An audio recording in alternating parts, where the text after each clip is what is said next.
عمر ناقد، سفیان بن عیینہ، ہشام بن حجیر،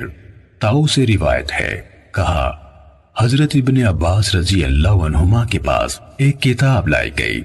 جس میں حضرت علی رضی اللہ عنہ کے فیصلے لکھے ہوئے تھے،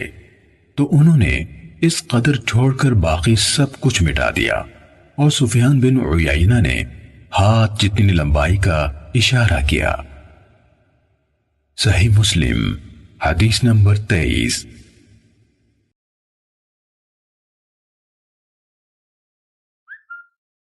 حسن بن علی حلوانی، یحییٰ بن آدم،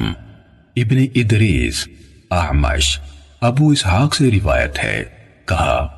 جب بظاہر حضرت علی رضی اللہ عنہ کا نام لینے والے لوگوں نے حضرت علی رضی اللہ عنہ کے بعد ان کے نام پر یہ چیزیں ایجاد کر لی تو ان کے ساتھیوں میں سے ایک شخص نے کہا اللہ ان لوگوں کو قتل کرے، انہوں نے کیسا عظیم و شان علم بگاڑ دیا۔ صحیح مسلم حدیث نمبر 24۔